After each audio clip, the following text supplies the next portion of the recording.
Listen carefully, because what I'm about to share with you isn't just another feel-good message.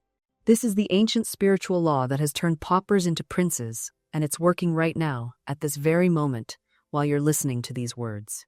I discovered something so shocking during my years working with people from every walk of life that it almost frightened me at first.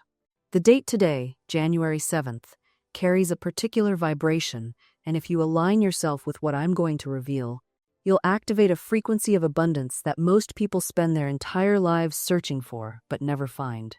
You see, I spent decades watching people struggle. Good people, honest people, people who worked themselves to the bone and still couldn't break through to prosperity. And then I saw others, sometimes less educated, sometimes less deserving by society's standards, who seemed to have wealth flowing to them like water running downhill. What was the difference? It wasn't luck. It wasn't inheritance. It wasn't even intelligence. It was something far more profound, far more available to every single person, including you, right now, in this moment. The universe operates on exact laws, just as precise as the law of gravity. You cannot see gravity, but you trust it completely. You never worry that you'll float away into space when you step outside your door. Why? Because the law is consistent, unwavering, absolute. And there is a law of prosperity that works with the exact same mathematical precision. But here's what makes today so crucial. Here's why I'm speaking to you specifically on January 7th. Most people spend 365 days a year vibrating at the frequency of lack. They wake up counting what they don't have. They move through their day, noticing every limitation. They fall asleep, rehearsing their fears about tomorrow. And the universe, in its perfect obedience, says yes to all of it. But today, right now, you have stumbled upon a doorway. Call it divine appointment. Call it synchronicity. Call it whatever you wish. The name doesn't matter. What matters is that your consciousness is being lifted, right now, as you listen. And when your consciousness changes, your entire world must change to match it. This isn't poetry. This isn't wishful thinking. This is spiritual law, and it's as reliable as sunrise. I've seen it happen hundreds of times. A woman came to me once, absolutely destitute. Her husband had left her with 3 children and debts she couldn't possibly pay. She was days away from eviction.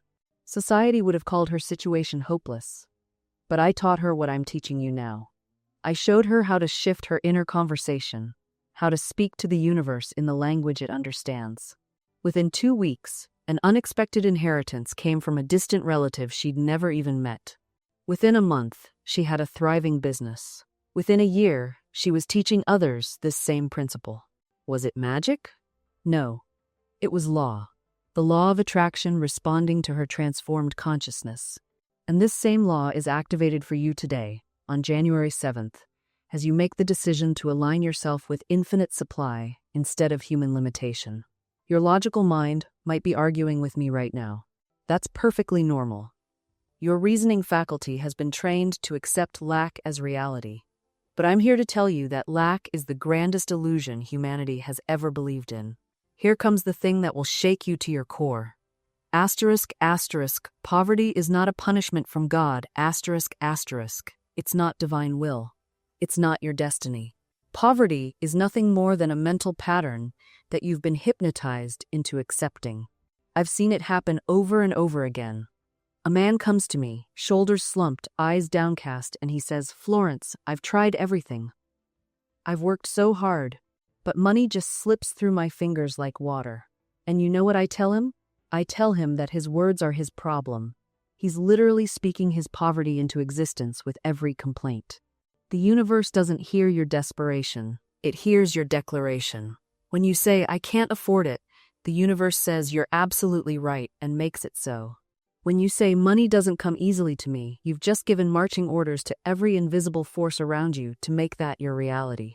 Now, here's what I want you to understand, and I mean really, let this sink deep into your consciousness. Asterisk, asterisk.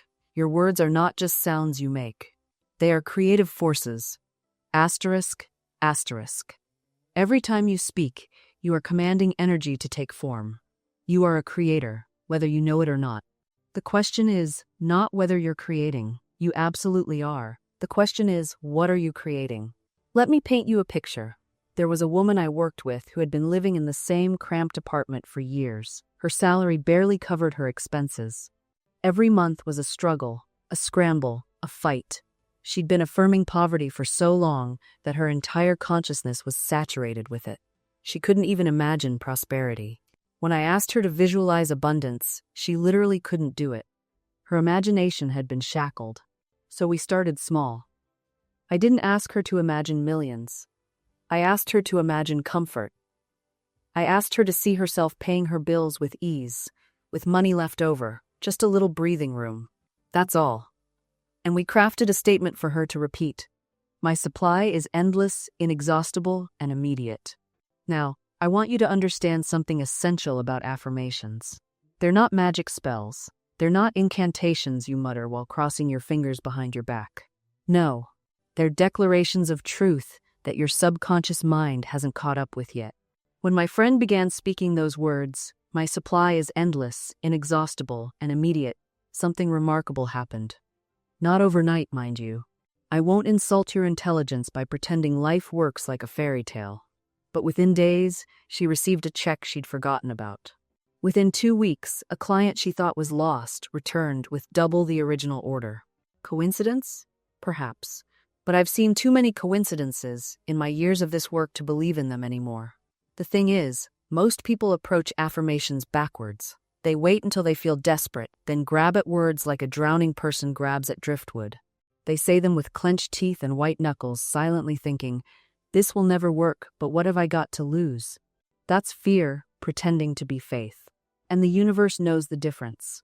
True affirmation work requires something most people find uncomfortable. You must speak as though it's already done. You must stand in the feeling of having received, not in the anxiety of needing. This is what I mean when I say your word is your wand. You're not begging. You're not pleading. You're announcing. Think of it this way. When you order a meal at a restaurant, you don't sit there fretting about whether the kitchen can actually prepare your food. You don't grip the menu and whisper, "I hope they make me a sandwich. Please, oh please, let there be a sandwich." No, you order clearly, then you wait with pleasant expectation. You might chat with your companion. You might look out the window. But somewhere in your being, you know that sandwich is coming. That's the energy we're after.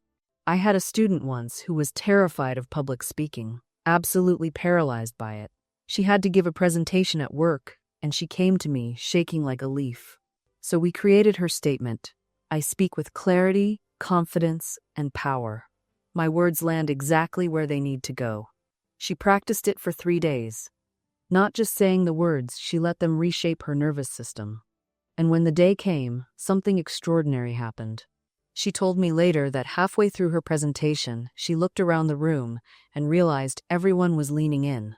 They were actually listening. Not just hearing her, but receiving her message like it was the most important thing they'd heard all week. That's what happens when your inner conviction matches your outer expression. The universe doesn't respond to your fear. It responds to your faith. Now, I need to address something here because I see this mistake all the time.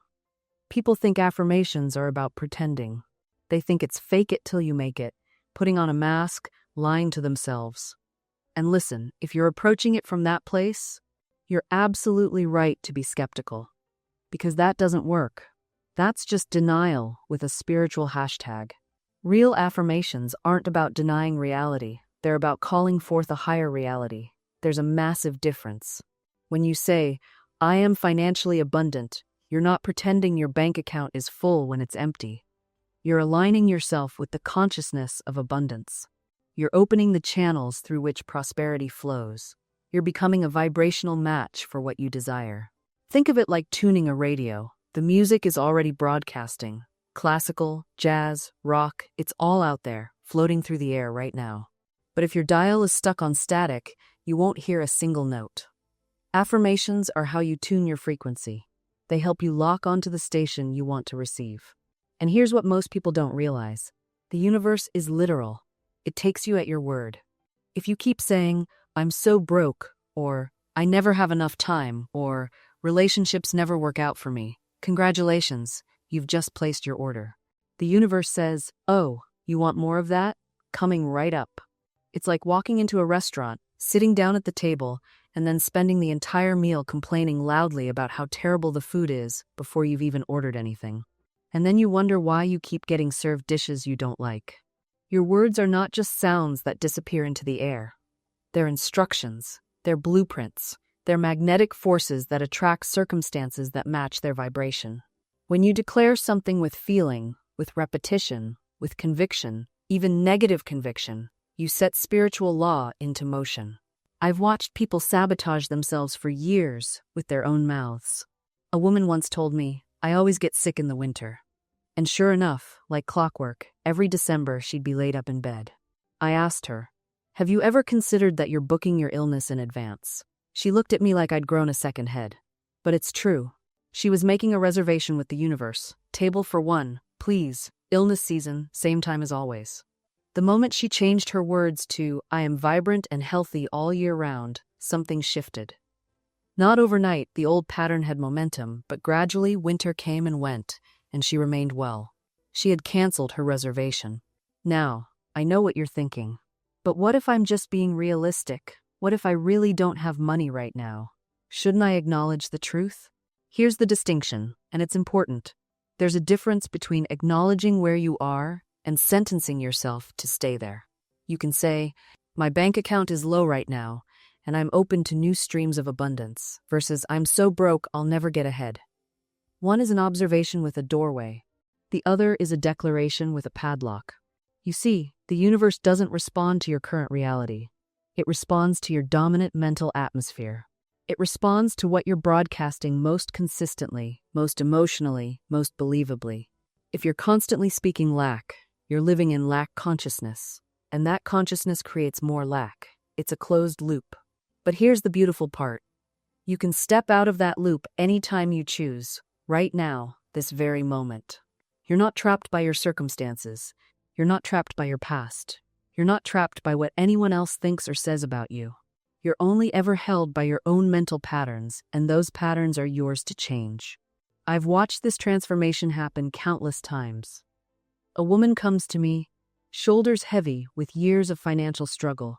She tells me her story, the debts, the missed opportunities, the doors that keep closing. And beneath every word, there's an invisible script running a set of beliefs she's been rehearsing for so long they feel like absolute truth. I never have enough. Money flows to others, but not to me. I'm just not lucky with finances. These aren't observations. They're declarations. They're commands being sent out into the invisible realm where all things are formed before they become visible. And the universe, in its perfect responsiveness, says, "Your word is law unto you. As you have spoken, so shall it be." But then something shifts. Sometimes it's sudden, like a light switching on in a dark room. Sometimes it's gradual, like dawn breaking slowly across the horizon. She begins to speak differently, not from her circumstances, but from her vision. Money flows to me easily and constantly. I am a magnet for my good. My supply is endless, inexhaustible, and immediate. At first, these words might feel awkward in her mouth, like wearing new shoes that haven't been broken in yet. Her old mental habits push back.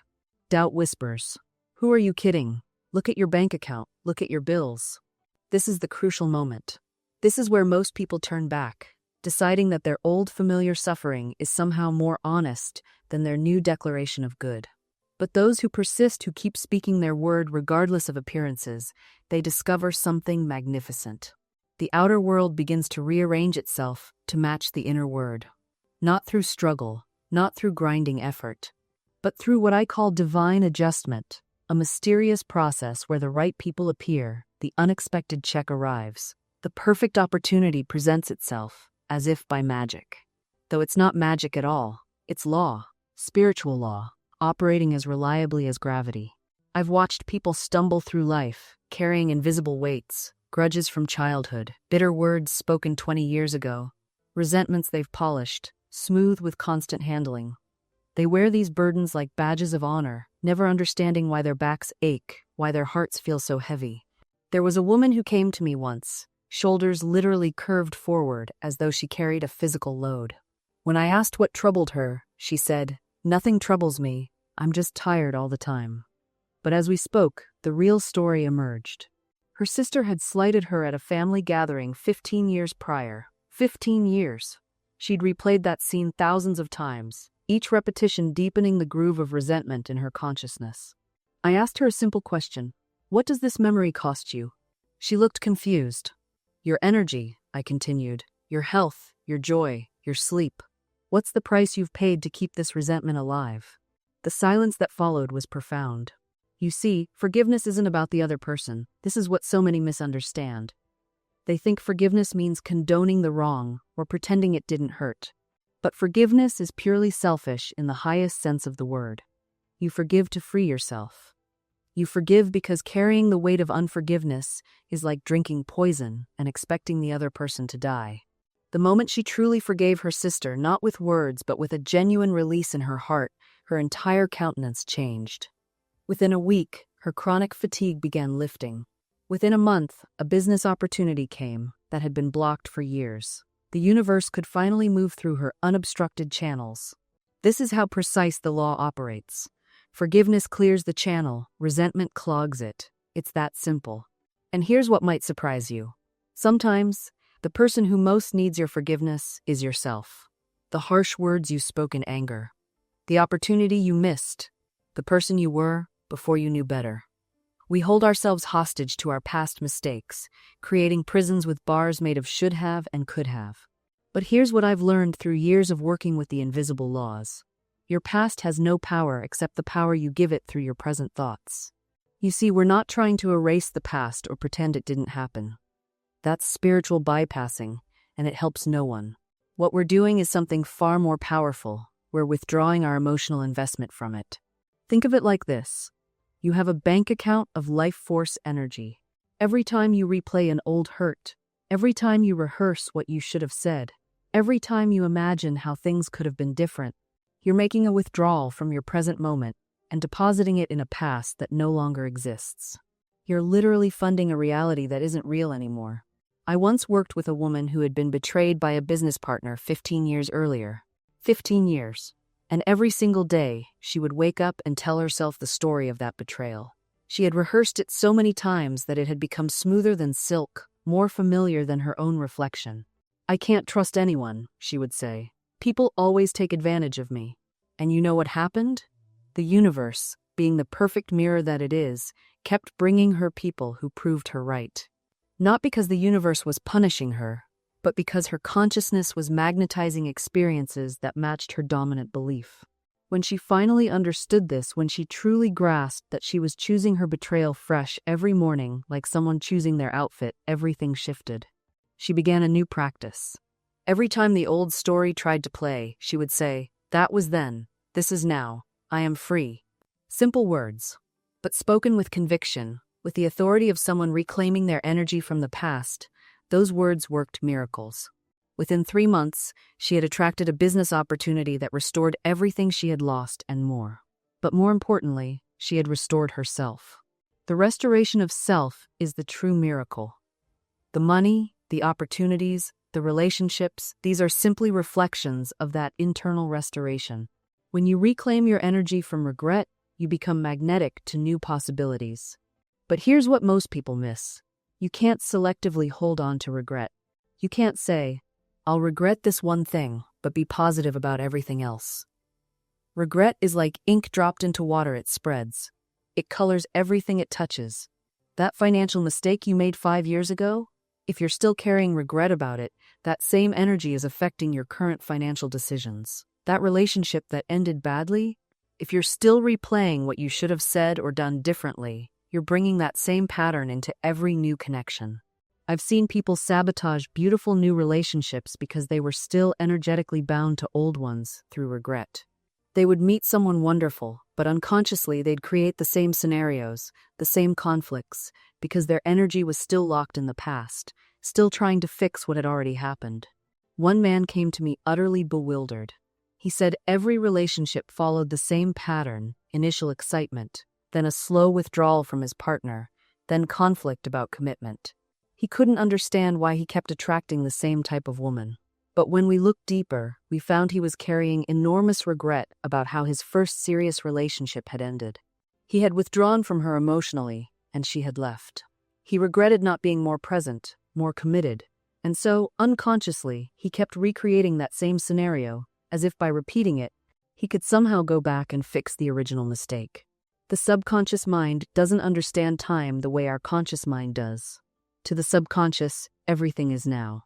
When you hold regret, your subconscious thinks that situation is still happening, still needs to be resolved. So it keeps creating similar situations, giving you endless opportunities to heal what happened. But you can't heal the past by recreating it in the present. You can only heal it by releasing it completely. This man had to speak directly to that pattern. I release all regret about past relationships. I was doing the best I could with the awareness I had.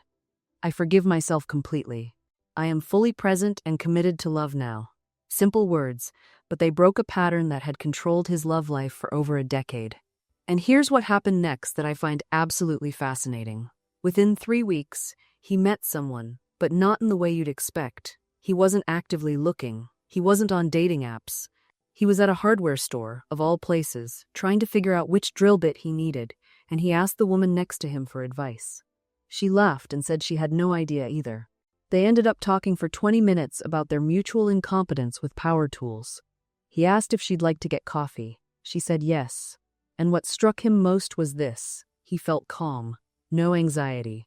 No wondering if she was the one. No mental calculations about whether this could work long term. Just simple, present enjoyment of another person's company. That's what happens when you clear the sabotage pattern. Life becomes remarkably ordinary in the most extraordinary way. Now, I want to address something that trips people up constantly. They'll do this work, they'll speak their affirmations, and then they'll say, "But Florence, I still feel the fear. I still feel unworthy. Doesn't that mean it's not working?" And I tell them, the feeling doesn't have to change first. That's the trap everyone falls into. They think they need to feel worthy before they can act from worthiness. They think they need to feel confident before they can speak confidently.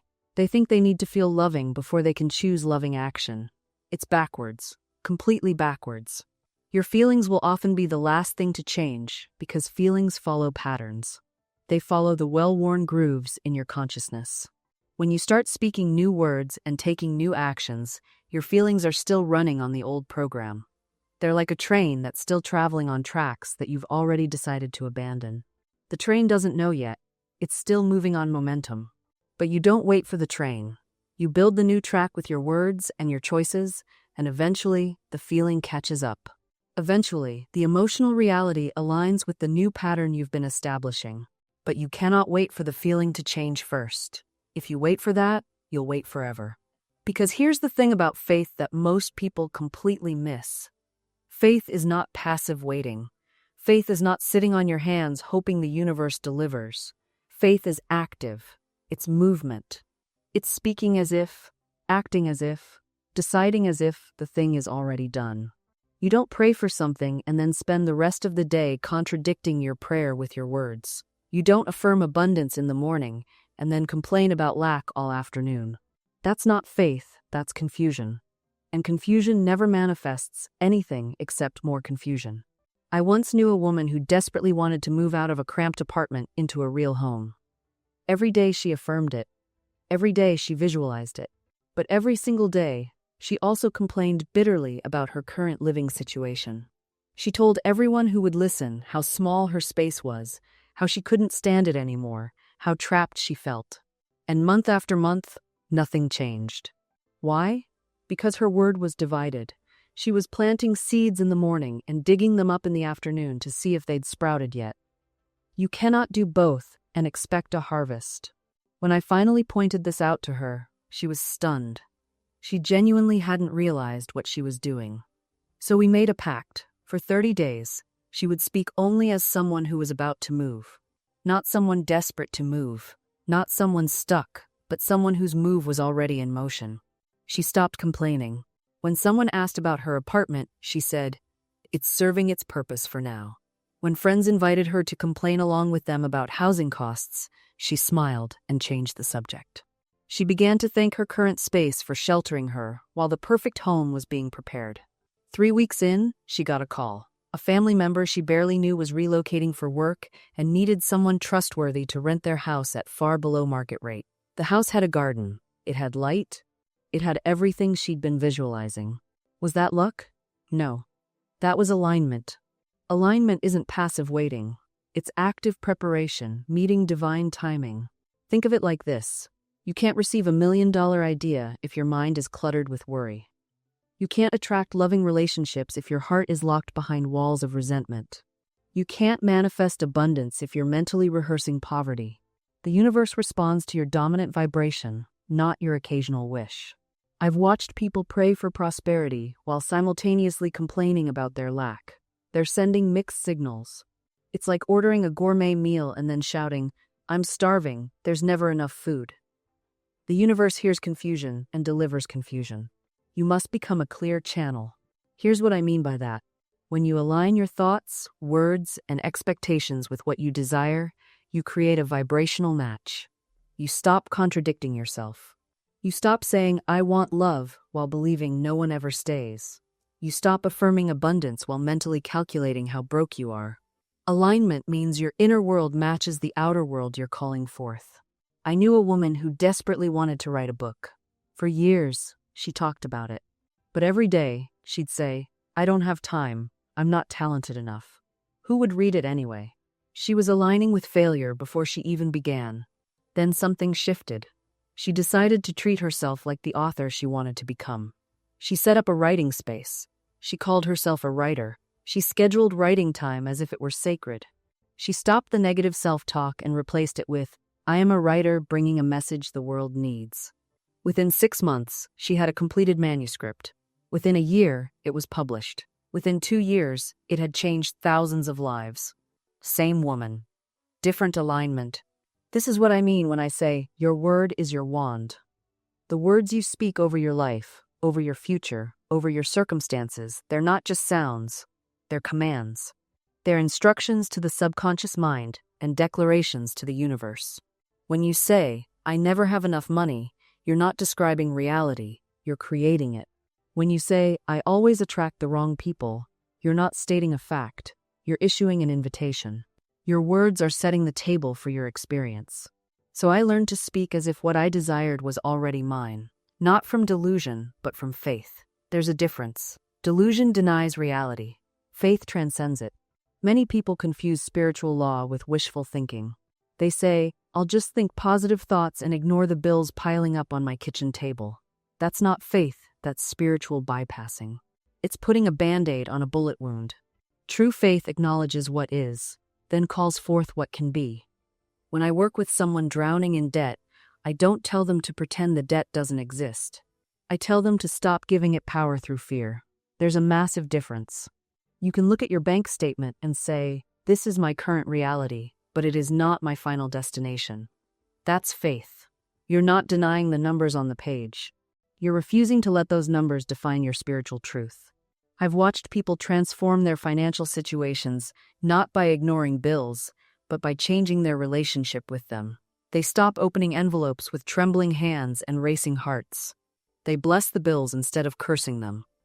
They pay what they can with gratitude, trusting that supply is on its way. This shift from fear to faith changes everything. Because remember, it's not the debt that's destroying you. It's the fear of the debt. It's the shame spiral. It's the 3 AM. Panic attacks. That's what keeps you locked in the prison. The woman who said, "God is my supply," wasn't ignoring her empty cupboards. She was refusing to let empty cupboards dictate her spiritual truth. She was standing on higher ground, calling forth the abundance that was already hers in the invisible realm. And here's what most people miss. Her faith wasn't tested when the supply arrived. Her faith was tested in the waiting, in the gap between speaking the word and seeing the manifestation. That's where most people crumble. They speak their word on Monday with conviction. By Wednesday, they're checking their bank account obsessively. By Friday, they're telling everyone who'll listen that this stuff doesn't work. They pulled up their seeds to see if they were growing. You cannot plant a garden and dig up the seeds every day to check on them. You plant, you water, you trust. The soil does the rest. This is why most people never see their desires manifest. They make the demand, they speak the word, and then they panic. They start checking the mirror for signs. They scroll online, comparing themselves to others who seem further ahead. They whisper to friends, "It's not happening fast enough. Maybe I'm doing it wrong." And with every doubt, they are pulling up the seed. You must understand something crucial. Manifestation is not a spectator sport. You are not watching your life unfold from the sidelines. You are the director, the scriptwriter, the lead actor, but even directors do not stand on set screaming at the camera, demanding the scene finish faster. They trust the process. They know each frame is being captured, each moment building toward the final cut. Your doubt is not proof that nothing is working. Your doubt is interference. It is static on the radio frequency. The signal is still broadcasting, but you keep switching stations, never staying tuned long enough to hear the music. I have watched people sabotage miracles at the 11th hour simply because they could not endure the silence before the applause. They were so close. The contract was being drawn up, the lover was softening, the body was healing beneath the surface. But they looked at the present moment, saw no visible evidence, and declared defeat. Do not be like them. When a woman is pregnant, she does not spend 9 months in terror that the baby will not come. She prepares the nursery. She chooses names. She feels the kicks and knows times something is alive in me. Asterisk. She does not demand to see the child's face in month 3. She trusts the gestation period. Your desire is gestating right now. It is forming in the invisible, being knit together cell by cell, and when the fullness of time arrives, not a moment sooner, not a moment later, it will be born into your world. Your only job is to stay faithful, stay expectant, keep speaking life over it, even when others mock you for believing in what they cannot see. Because here is the secret they will never tell you. The invisible is more real than the visible. Everything you can touch with your hands was once a thought, a whisper, an unseen possibility. Someone held it in their mind with such conviction that it had no choice but to materialize. You are doing that right now. Whether you feel it or not, your subconscious doesn't argue, it doesn't question. It simply accepts what you repeatedly think and feel as truth, and then it gets to work making it so. This is why affirmations aren't just positive thinking, they're programming. They're the language your subconscious understands. When you say, "I am divinely guided in all my ways," you're not lying to yourself. You're instructing the deeper part of you to align with that reality. You're giving it a blueprint. And here's what most people miss. The subconscious doesn't care if you're conscious when you plant the seed. It's working while you sleep. It's working while you're distracted. It's working in the background of every moment, faithfully reproducing the dominant patterns you've handed it. So, what have you been handing it? If you've been replaying the story of lack, of limitation, of nothing ever works out for me, that's the pattern being reproduced. Not because the universe is punishing you, but because you've been a faithful gardener of the wrong seeds. The good news? You can change the harvest by changing what you plant. Today, right now, this very moment. I once knew a woman who had been in debt for years. She worked hard, saved when she could, but the debt followed her like a shadow. Every time she'd get ahead, something would happen, a car repair, a medical bill, something that pulled her right back under. She came to me exhausted. "Florence," she said, "I'm doing everything right. Why does this keep happening?" I asked her one question. "What do you say to yourself when you open your bills?" She paused. Then, quietly, "Here we go again." There it was. 4 words. A pattern so deeply grooved into her subconscious that it had become her financial identity. She wasn't just paying bills, she was affirming her perpetual struggle. I gave her a new phrase. "All my bills are paid with divine abundance. I am a clear channel for God's prosperity." She looked at me like I'd suggested she sprout wings and fly. But she did it. Every bill, every statement, every moment of financial anxiety, she spoke those words, out loud, with feeling, even when she didn't believe them. Within 3 months, an unexpected opportunity came. A former employer reached out with freelance work, then another, then a small inheritance from a distant relative she hadn't spoken to in years. Within 6 months, the debt was gone. Magic? No. Law. Magic. No. Law. And here's what I need you to understand about law. Universal law doesn't bend. It doesn't make exceptions for your sad story or your difficult childhood or your current bank balance. The law of attraction responds to your vibration, not your history. It responds to what you are now, not what happened then. I've watched people cling to their wounds like badges of honor. "But Florence, you don't understand what I've been through."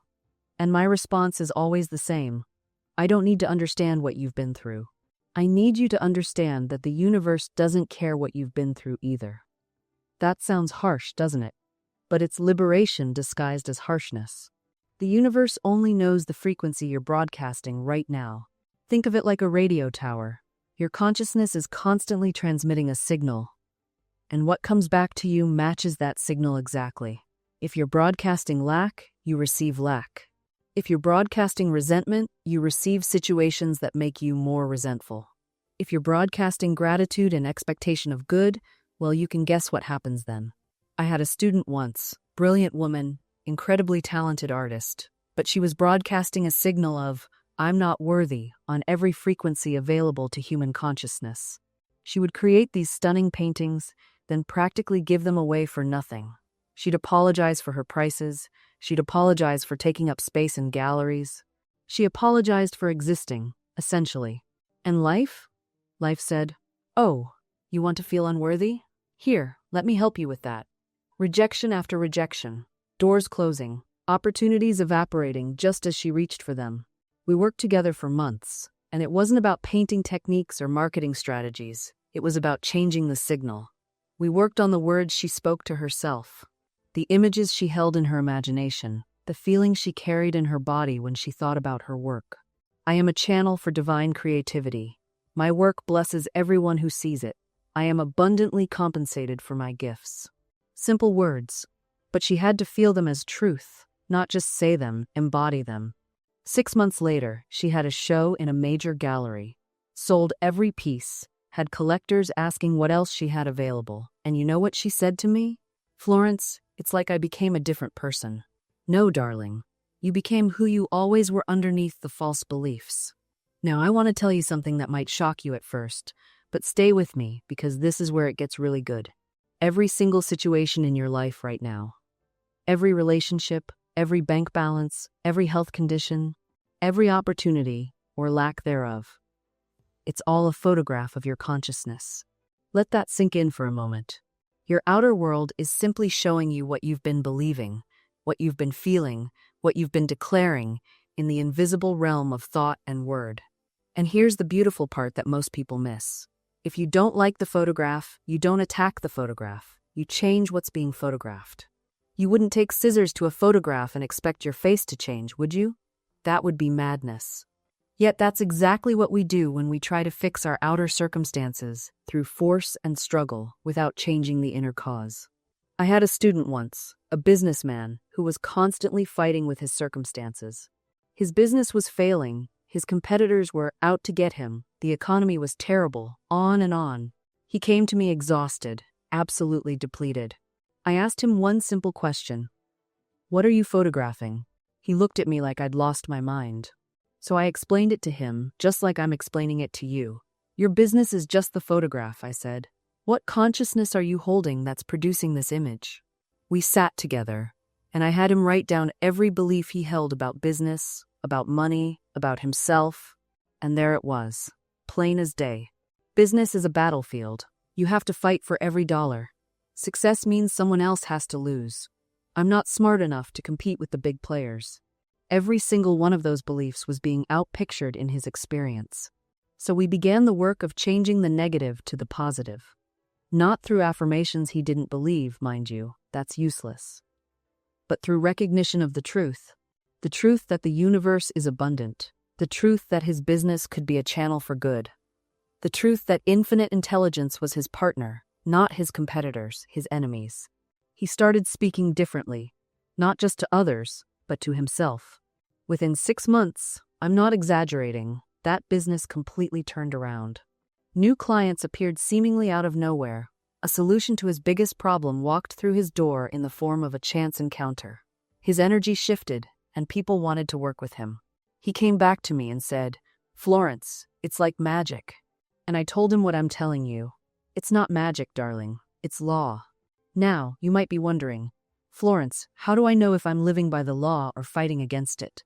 Let me give you a simple test. Look at your life right now. Whatever you see, your bank account, your relationships, your health, your opportunities, That's the printout of your habitual thinking. Your outer world is always a perfect mirror of your inner world. If you don't like what you see, don't despair. That's actually wonderful news, because it means you have the power to change it. You're not a victim of circumstance. You're the artist who's been painting the canvas all along. I had a woman come to me once, crying about her loneliness. She said, "Florence, I'm always alone. Nobody wants me. I'll die an old maid." I looked her right in the eye and said, "Darling, you're speaking your future into existence right now. Every time you say, 'I'm always alone,' you're ordering more loneliness from the universe." She was shocked. "But it's true," she protested. "Perhaps it's been true," I said. "But does it have to remain true? Or would you rather begin speaking a new truth?" We worked together to change her inner conversation. Instead of, "Nobody wants me," she began affirming, "I am deeply loved and cherished. My perfect companion is seeking me right now, just as I am seeking him." At first, she felt foolish saying these words. They seemed like lies. But I reminded her, which lie would you rather tell? The lie that keeps you lonely, or the lie that sets you free? Within 6 months, she was engaged to a wonderful man. Was it the words alone? No, darling. It was the shift in consciousness that the words created. She stopped being a woman who expected rejection and became a woman who expected love. And the universe rushed to match her new expectation.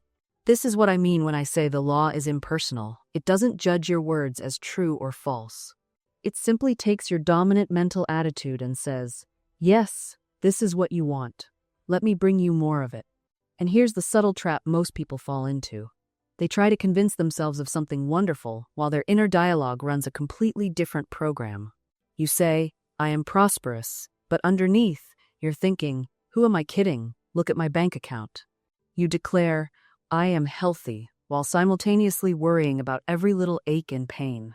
You affirm, "I am loved," but spend your day replaying rejections and disappointments. This isn't faith. This is self-sabotage, dressed up in positive language. Your subconscious isn't fooled by surface statements. It responds to the feeling behind your words, the conviction in your heart, the actual belief that permeates your consciousness. I've watched people repeat affirmations for years with zero results, then wonder why the law isn't working. The law is always working, but they're affirming one thing with their lips while believing another thing with their whole being. The subconscious responds to what you truly accept as real. So how do you bridge this gap? How do you move from hopeful statements to actual belief? You start with what I call the believable reach. You don't leap from poverty consciousness to millionaire consciousness in one affirmation. You build a bridge of belief, step by step. If you're drowning in debt, declaring, "I am a millionaire," might create such inner resistance that your subconscious rejects it completely. Instead, you might begin with, "Money flows to me more easily than before," or "I am open to unexpected income." These statements feel possible. Your subconscious can accept them without triggering massive doubt. Then, as you experience small demonstrations, your belief capacity expands. You build evidence. Your subconscious says, "Oh, this is actually true," and accepts bigger possibilities. This is spiritual wisdom, not self-deception. Now, let's talk about something many people misunderstand about this process. They think visualization is something you do once a day for 10 minutes, like brushing your teeth. They sit down, they close their eyes, they picture their desire, and then they spend the rest of their day worrying about bills, complaining about circumstances, and rehearsing their limitations. This won't work. The spiritual law doesn't respond to your 10 minutes of hopeful thinking. It responds to your dominant mental atmosphere.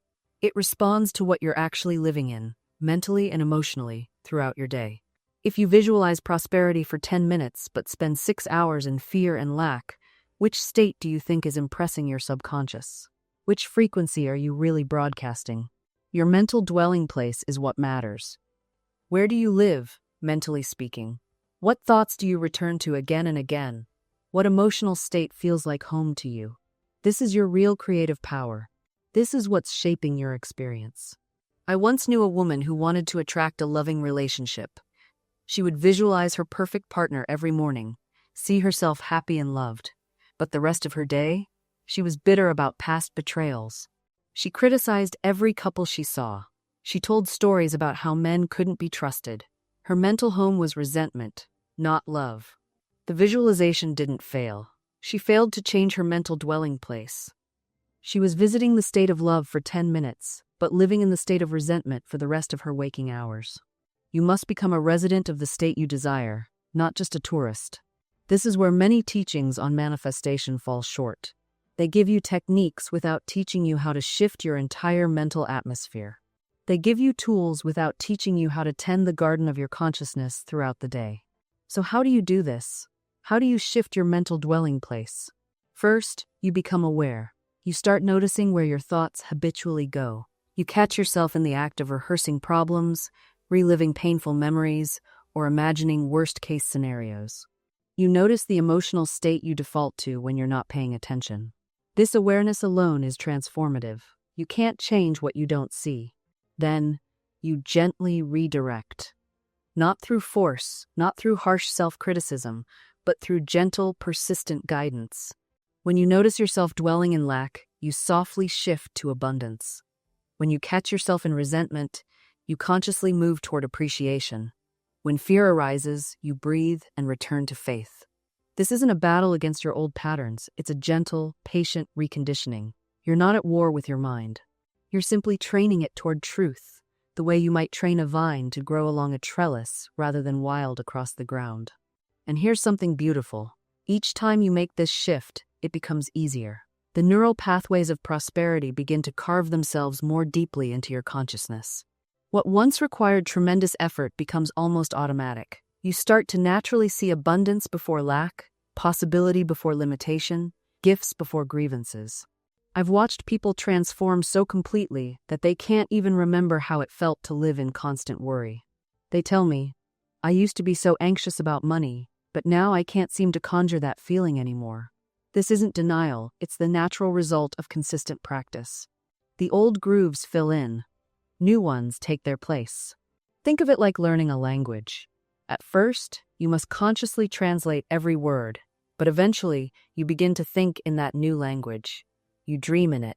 It becomes your native tongue. Prosperity consciousness works the same way. Eventually, you won't have to remind yourself to see abundance. You'll simply see it. It becomes your automatic perception. Now, let me share something about time's expectation. Time's one of the most powerful forces in spiritual law. Your expectations are prophecies you're making about your own future. They're not passive predictions, they're active, creative forces. When you expect good, you open channels for good to flow toward you. When you expect difficulty, you literally construct obstacles with the energy of your consciousness. This isn't punishment, it's simply how the law works. Your expectation is a magnet that draws corresponding circumstances to itself. I knew a woman who expected criticism everywhere she went. "People are always judging me," she would say. And indeed, she constantly encountered critical, judgmental people. But here's what was really happening. Her expectation created a filter through which she interpreted every interaction. A neutral glance became disapproval. A helpful suggestion became an attack. She was living in a reality shaped entirely by her expectations. When she finally shifted to expecting kindness and support, something miraculous happened. The people around her seemed to change overnight, but they hadn't changed, her perception had. She began noticing smiles she'd previously overlooked. She heard encouragement in words that once sounded critical. Her world transformed because her expectations transformed. And here's what truly amazed her. The same people who seemed to drain her energy now appeared to uplift her. The same job that felt suffocating now offered opportunities she hadn't noticed. Nothing external had changed. Everything internal had shifted. This is the secret so many miss. We think we need to change our circumstances when what we really need to change is our consciousness of those circumstances. When you expect goodness, you become magnetic to it. When you expect difficulty, you draw it like a magnet draws iron filings. Your expectation sets the tone for every interaction, every opportunity, every seemingly random event that crosses your path. I remember a businessman who came to me in desperation. His ventures kept failing despite his tireless efforts. "I work harder than anyone I know," he said, exhausted and bewildered. "Why do I keep losing?" I asked him one simple question. "What do you expect when you start something new?" His answer revealed everything. "I hope it works, but honestly, I'm waiting for the other shoe to drop. Success never lasts for me." There it was. His expectation of failure was more powerful than his hope for success. He was working hard, yes, but he was working against his own subconscious belief. Every action was undermined by his inner expectation of loss. We began working on his consciousness. Not his business plan, not his strategy, his expectation. We replaced "success never lasts" with "infinite supply flows through all my endeavors." We transformed, waiting for the other shoe to drop, into "I expect goodness and more goodness." The shift wasn't immediate, but it was inevitable. Within months, opportunities he'd been blind to suddenly appeared. Partnerships formed effortlessly. His business stabilized and then flourished. He didn't get smarter. He didn't work harder. He simply aligned his expectation with his desire. And the universe, responding to his new vibration, delivered accordingly. Now, you might be wondering, how do I know what my true expectation is? How do I uncover these hidden beliefs that are running the show?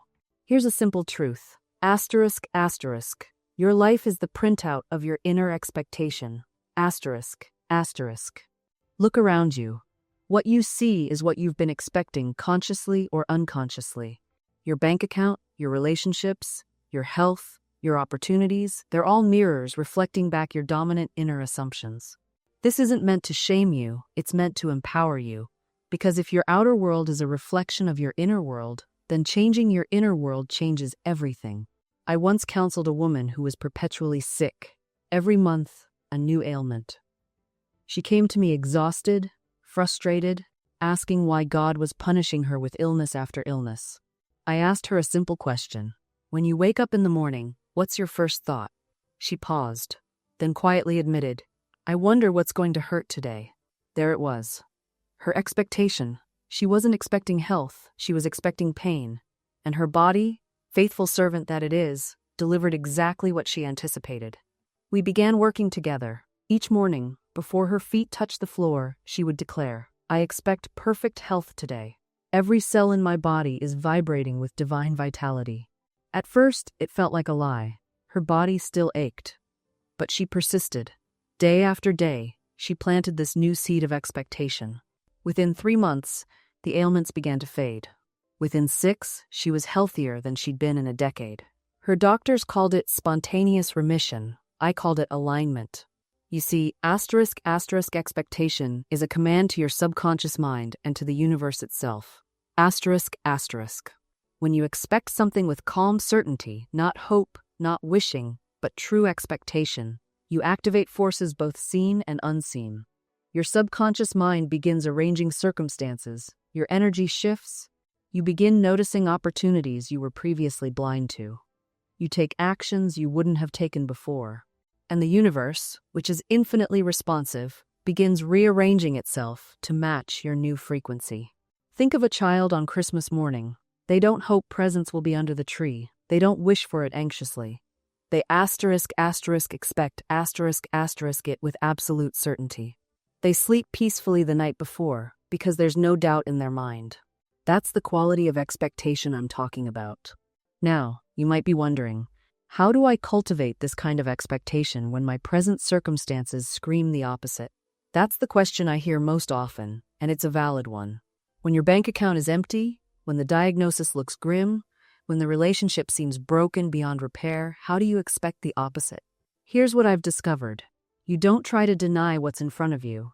You acknowledge it, but you refuse to give it dominion over your future. There's a massive difference between acknowledging a fact and accepting it as your permanent reality. I say to the empty bank account, you're here now, but you're not my master. My supply comes from God, not from this piece of paper. I say to the illness, you may be in this body today, but perfect health is my divine birthright, and I claim it now. Do you see the distinction? I'm not pretending the problem doesn't exist. I'm simply refusing to worship it. The average person worships their problems.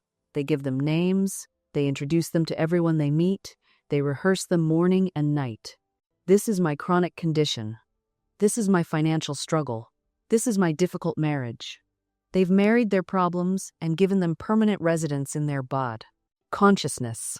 But expectation requires that you evict these squatters. You must become ruthlessly protective of your mental dwelling place. Every thought is either a welcome guest or an intruder. When a thought of lack enters, you must immediately say, "No, that's not the truth about me.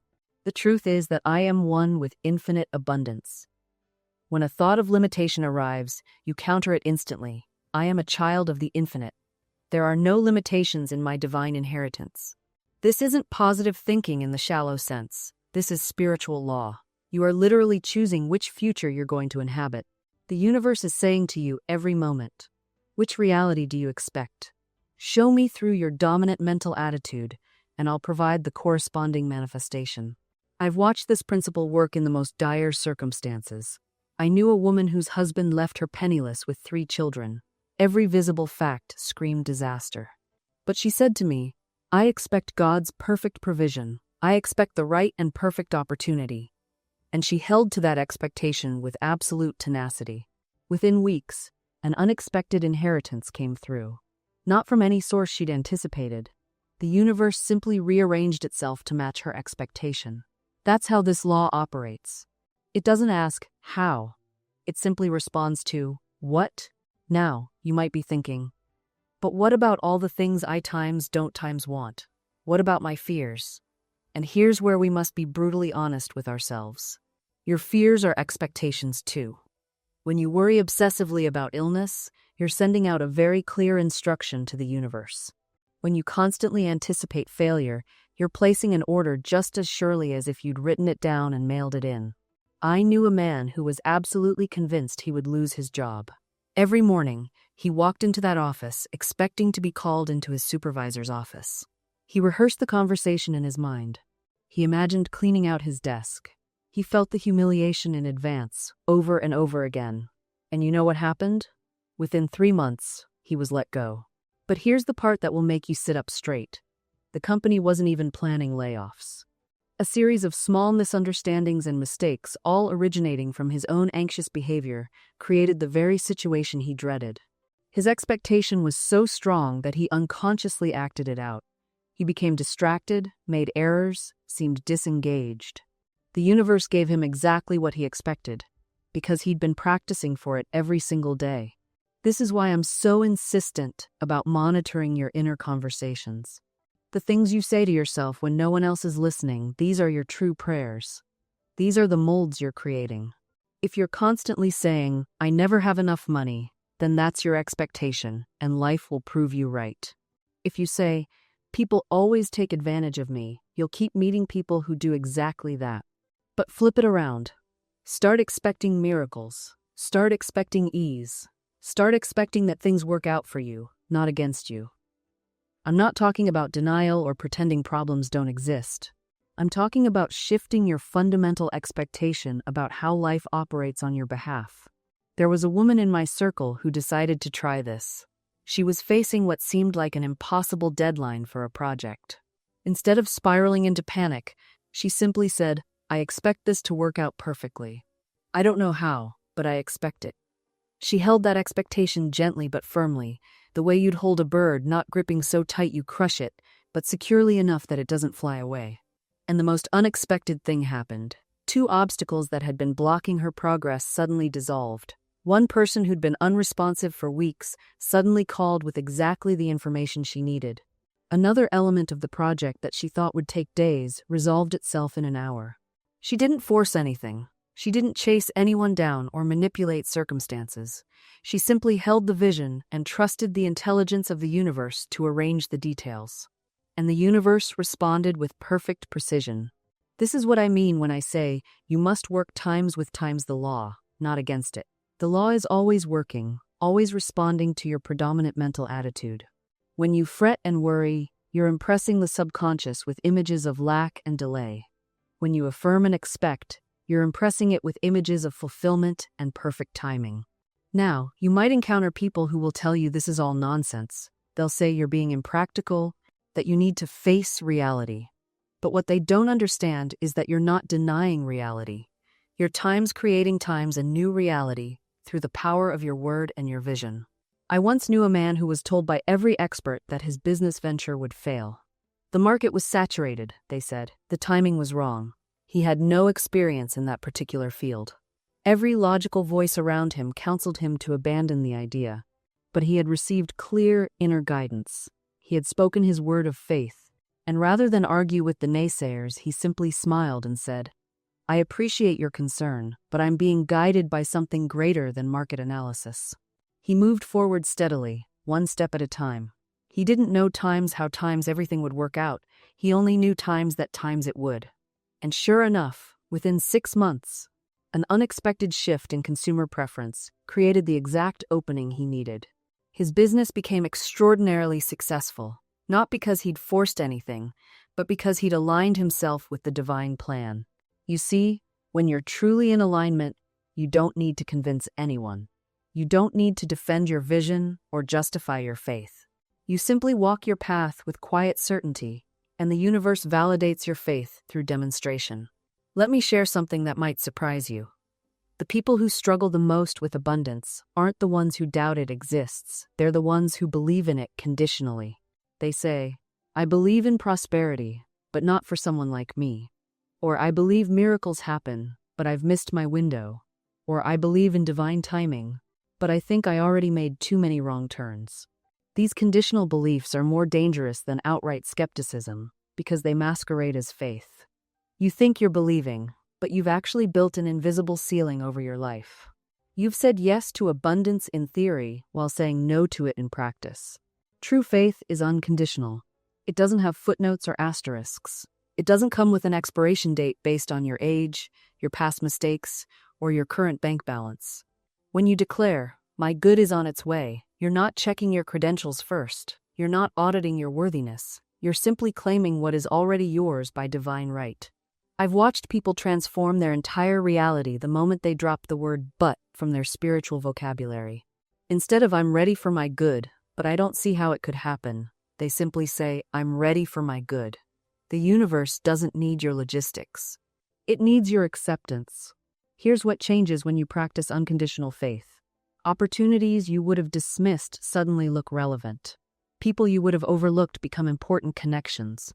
Timing you would have called wrong reveals itself as perfect. You stop living in the narrow corridor of what your rational mind deems possible and step into the vast landscape of what divine intelligence orchestrates. And here's the beautiful paradox: the less you question your worthiness, the more worthy you feel. The less you analyze the how, the faster the how appears. The less you defend your limitations, the quicker they dissolve. You see, most people spend their entire lives building elaborate defenses for why things can't work. They've got encyclopedic knowledge of their limitations.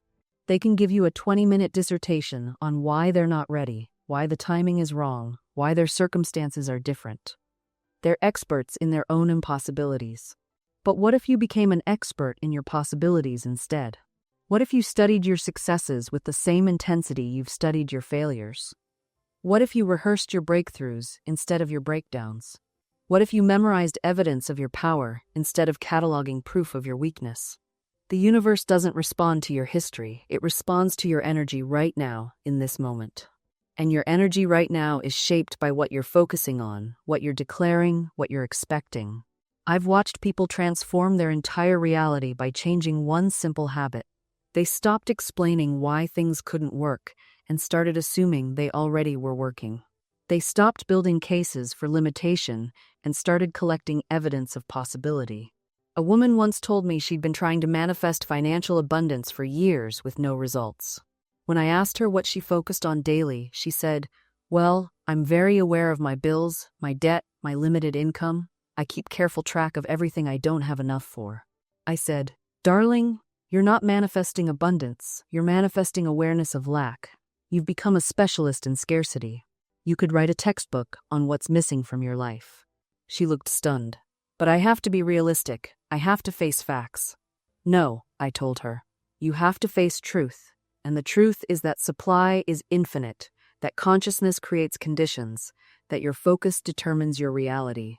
Those bills you're staring at, they're yesterday's consciousness made visible. If you keep giving them all your attention, you'll just create more of the same." Within 3 months of shifting her focus, of becoming an expert in noticing abundance instead of lack, her income doubled. Not through strain or extra effort, but through unexpected opportunities that seemed to appear out of nowhere. They were always there, in the invisible realm, waiting for her frequency to match them.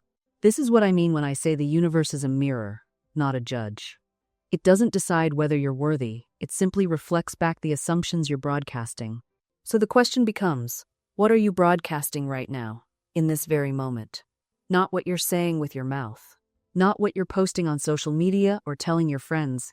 I'm talking about the silent frequency that hums beneath your conscious thoughts, the one that's always on, always transmitting. You see, most people think they're asking for abundance while they're secretly expecting lack. They affirm wealth while clenching their fists around every dollar. They declare confidence while rehearsing failure scenarios in their minds. And then they wonder why nothing changes. Let me tell you something that might sting a little. The universe doesn't care about your affirmations if your nervous system is screaming the opposite message. You can say, "I am prosperous," 1,000 times, but if your body tenses every time you check your bank account, if your stomach drops when the bills arrive, if you're calculating and worrying and bracing for impact, that's the signal that's going out. That's what's being mirrored back. This is why I've always said that your word must become law in your own consciousness first. Not as a performance, not as a hopeful wish, as a deep, unshakable knowing that settles into your bones. Think of it like this. Imagine you're standing in front of that cosmic mirror again. If you approach it while thinking, "I hope I look good," the mirror can't reassure you. It can only show you someone who's uncertain, someone who's hoping. But if you walk up to that mirror already knowing you're radiant, already embodied in that truth well, the mirror has no choice but to reflect that back to you. The real work, then, isn't in trying to manipulate what the mirror shows. The real work is in becoming so clear, so certain, so rooted in the truth of what you're claiming that there's no wobble in your signal, no static, no mixed messages. And here's where it gets interesting. The moment you stop needing the mirror to confirm you, that's precisely when it does. The moment you stop checking anxiously for results, for proof, for validation, that's when the evidence starts flooding in. Because you've finally stopped broadcasting, "I need, I lack, I'm waiting." You've started broadcasting, "I am, I have, it is done." This isn't magic. This is law. Universal law, as precise as gravity. And here's what people miss about universal law. It doesn't care about your history. It doesn't look at your bank account from last year. It doesn't read your resume. It doesn't check your credit score or your family background or how many times you've failed before. The law responds to times now asterisk. Only now. This present moment is the only broadcast tower you have. You see, I've watched people sabotage themselves with their own stories. They say, "I want abundance," but then immediately follow it with, "But I've always been poor." They declare, "I am successful," and then whisper, "Not like my brother, though. He's the lucky one." Every time you attach your past to your present statement, you dilute it. You're trying to plant a seed while simultaneously pouring salt on the soil. The law doesn't know about your past unless you keep introducing it into the present moment. You are the one who keeps inviting yesterday to sit at today's table. Let me give you something practical. When you catch yourself saying, "I want," or "I need," or "I wish," stop immediately. That's the signal. That's your alarm bell ringing. Because wanting is a state of lack, and lack attracts more lack. Instead, try this.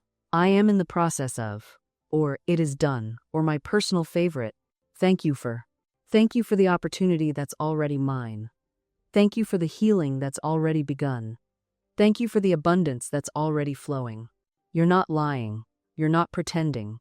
You're aligning with the invisible reality that exists before the visible one appears. Every single thing you can see right now, this device you're watching on, the chair beneath you, the building around you existed as thought first. Someone imagined it. Someone declared it. Someone held the mental image until the material followed. Your life is no different. The circumstances you're living in right now, they were yesterday's dominant thoughts. Today's dominant thoughts are building tomorrow's circumstances. So if you don't like what you see around you, stop giving it your attention. Stop rehearsing it. Stop describing it to everyone who'll listen. Your word is your wand. Every time you speak, you are literally painting the canvas of your tomorrow. I knew a man who would describe his financial troubles to anyone who would stand still long enough. Morning, noon, and night. He rehearsed his story of lack. He had it down perfectly, every detail of his mounting debts, every nuance of his struggle. And what do you think happened? The universe said, "Oh, you like that story? Here, let me give you more material for it." His poverty became a performance he couldn't stop giving. But here's what changed everything for him. One day, he caught himself mid-sentence. He was about to launch into his familiar litany of woes when he stopped. He literally stopped speaking. And from that moment on, he made a decision. He would not speak of what he did not want to see increase in his life. Was it easy? Absolutely not. His whole social identity had been built around being the struggling man. His friends expected the updates. His family was waiting for the next chapter, but he held firm.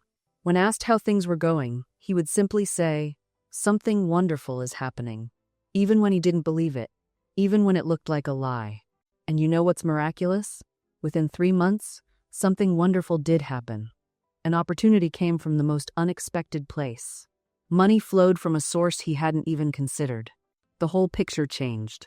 But it didn't change because the universe suddenly decided to be nice to him. It changed because he stopped feeding the old story. He stopped watering the weeds and started planting new seeds with his words. This is what most people don't understand. They think they're just venting, just being realistic, just keeping people informed. But every word is a seed. Every sentence is a prayer. Every description is a prescription for more of the same. And here's what most people don't realize. You're already doing this. You're already creating your reality with your words, whether you know it or not. The question is not whether you're using this power. The question is whether you're using it consciously or unconsciously. I've watched people sabotage themselves with their own mouths for years. Beautiful opportunities come their way, and they say, "Oh, this is too good to be true. Something's going to go wrong." And then they wonder why something goes wrong. They don't see that their words were the architect of their disappointment. You see, the universe doesn't distinguish between what you want and what you're declaring. It only responds to your dominant vibration, and your words are the clearest indicator of that vibration. When you say, "I can't afford it," you're not just describing your bank account, you're closing the door to prosperity. When you say, "I'm so tired," you're not just acknowledging exhaustion, you're inviting more of it. This is why I became so meticulous about my speech. Not from a place of fear, but from a place of power. I stopped saying things like, "I'm worried," and started saying, "I'm trusting the process." I stopped saying, "What if it doesn't work?" and started saying, "It's already working out for my highest good." These weren't lies. These were choices. I was choosing which reality I wanted to water with my attention. And the shift was immediate.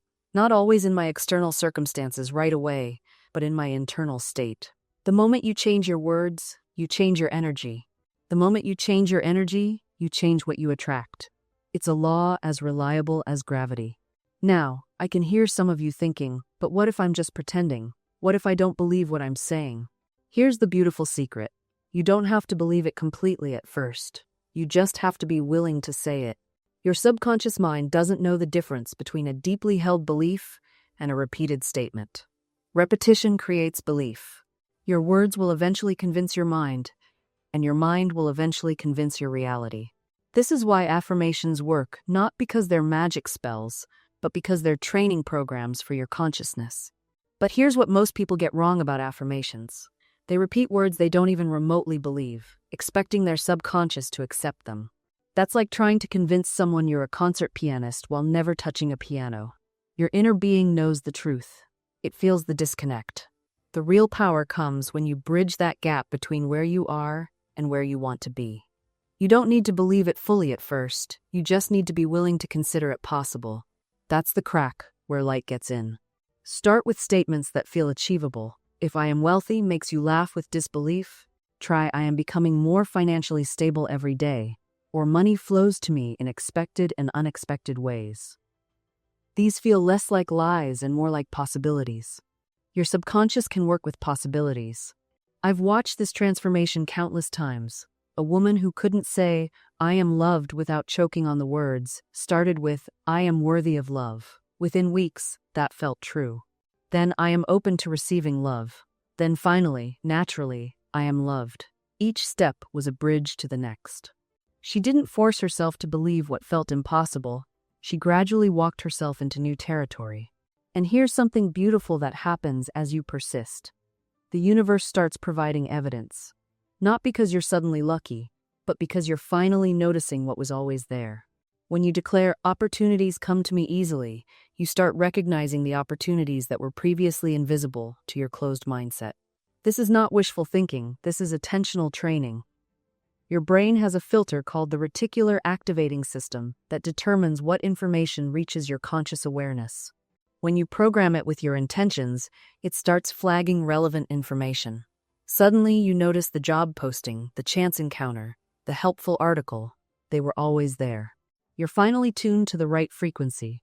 You can't force the seed to grow faster by pulling on it. That's struggle. That's human will trying to manipulate the universe. But you can water it. You can give it sunlight. You can prepare the soil. That's alignment. That's cooperation with divine timing. So many of you are exhausted because you're trying to do God's job. You're trying to orchestrate every detail, control every outcome, manage every possibility. And the universe is saying, "Beloved, that's my department.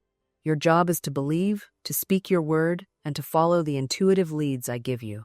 I've watched students torture themselves with the question, "Am I doing enough?" Let me ask you something different. Are you resting enough? Are you trusting enough? Are you enjoying the now enough? Because a heart at peace is a magnet for miracles. A mind filled with gratitude is already living in the fulfilled desire. Here's the paradox that stops most people. You must care deeply about your desire and simultaneously release all anxiety about it. You must hold the vision and let go of the timeline. You must know it's yours while being content if it arrives tomorrow or next year.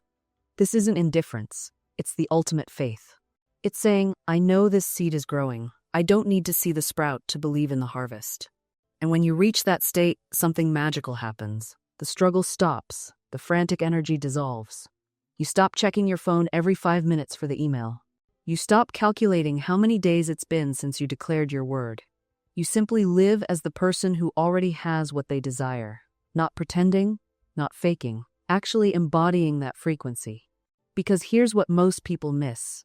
You don't attract what you want. You attract who you are being. If you are being someone who worries about money, you'll attract situations that give you more reasons to worry.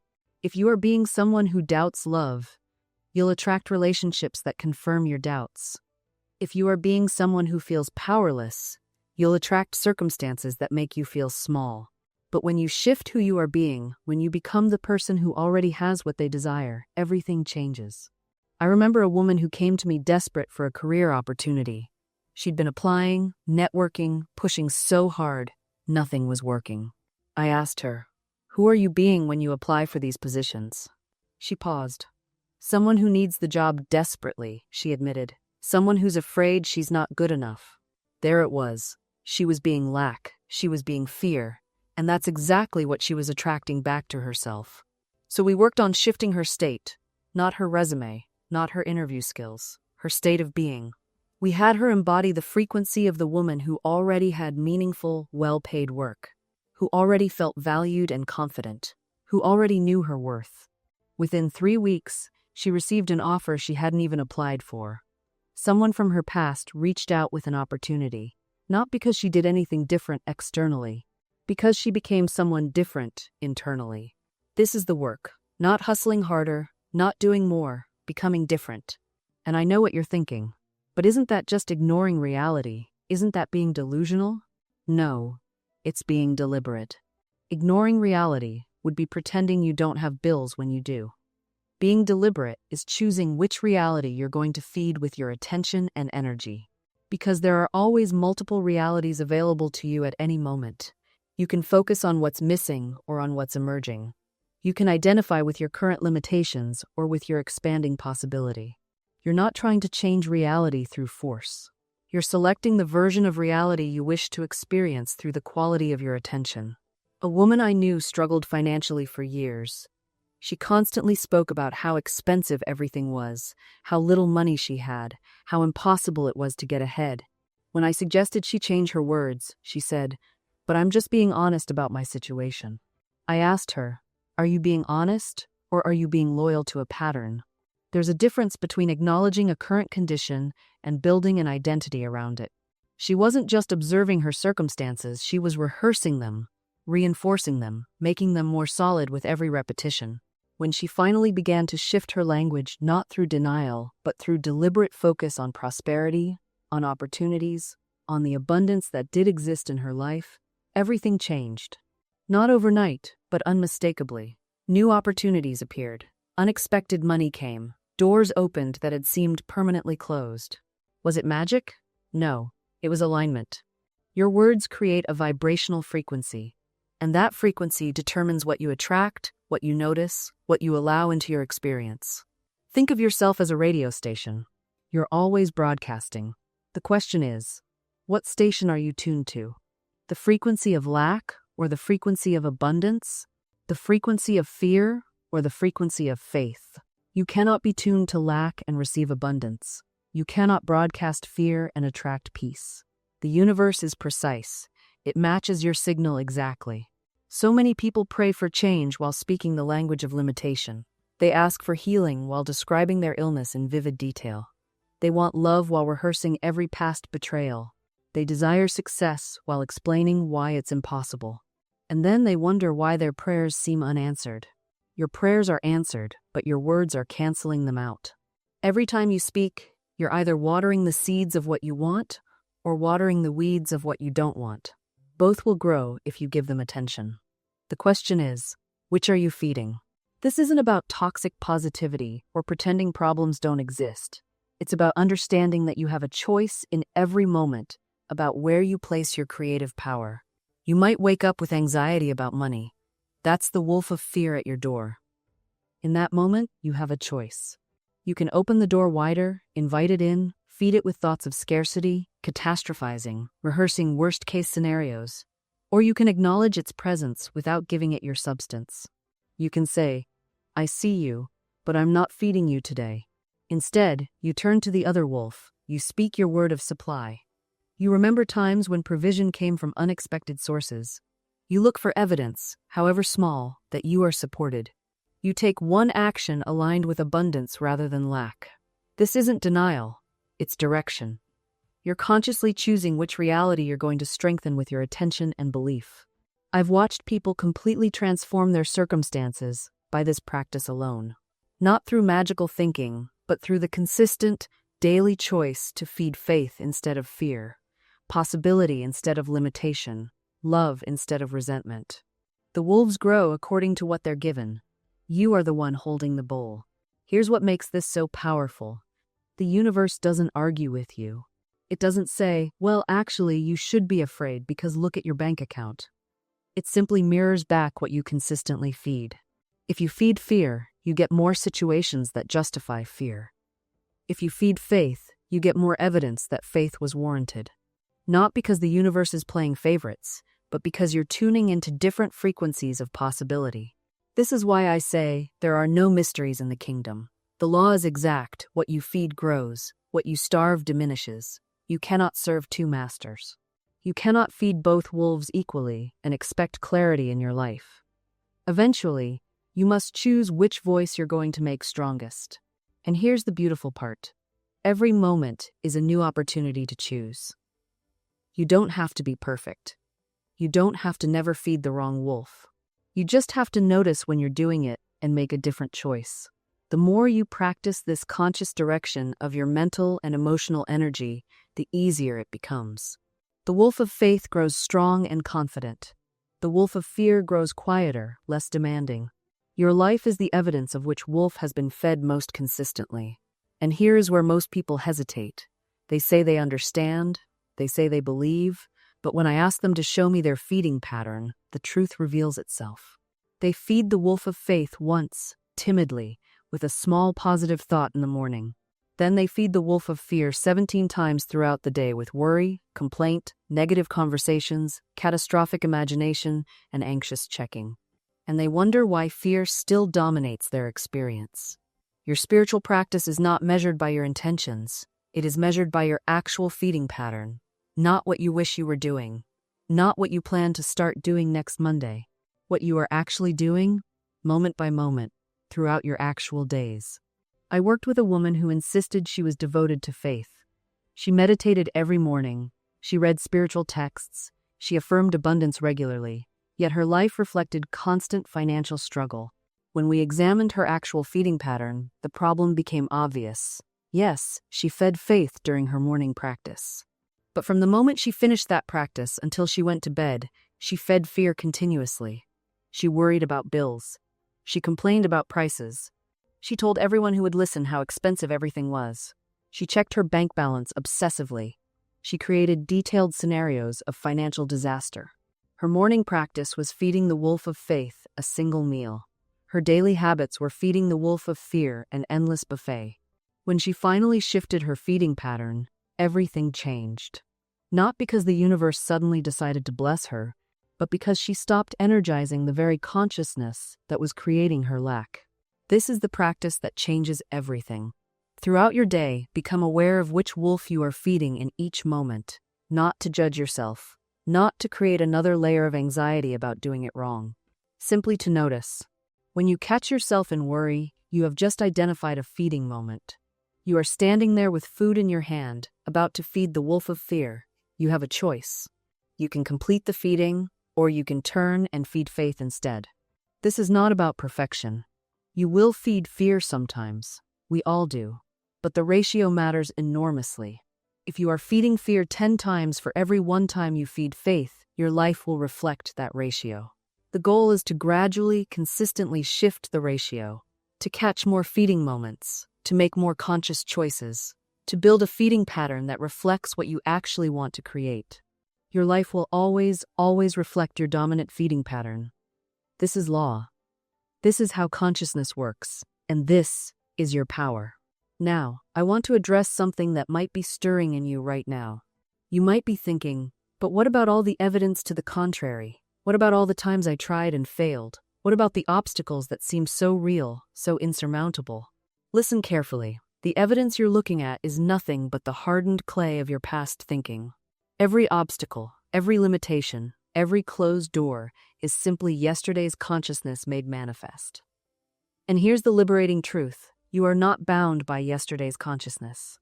Not for one single moment. You can change your mind right now, this very instant. And the moment you do, you've planted a new seed. The old garden doesn't disappear overnight. I grant you that. The weeds of past thought patterns might still be visible for a time, but they have no root in your new consciousness. They're withering, even as we speak, even if your physical eyes haven't caught up yet. This is why I tell you, never look back. Never judge by appearances. The moment you accept the testimony of your senses as final, you've given your power away to the world of effects. And the world of effects has no power. It never did. It's simply the mirror, remember? The mirror doesn't decide what it reflects. There are countless people walking around in invisible prisons, imprisoned not by circumstances, but by their own acceptance of limitation. The bars aren't made of iron, they're made of belief. And any belief can be changed. I've watched people literally transform their health, their finances, their relationships, not by fighting against what was, but by simply refusing to give it the authority of their attention. They turned away from the problem and turned toward the solution. They stopped arguing for their limitations and started claiming their good. And you know what happened? The universe had no choice but to rearrange itself to match their new inner conviction. That's law. That's not wishful thinking or positive fluff. That's the mechanics of manifestation. So right now, in this moment, what are you giving your authority to? What are you bowing down before? Is it the bank account? Is it the diagnosis? Is it someone else's opinion of you? Or are you ready to stand in your true power and say, none of this has final authority over me. I am the operant power in my own life.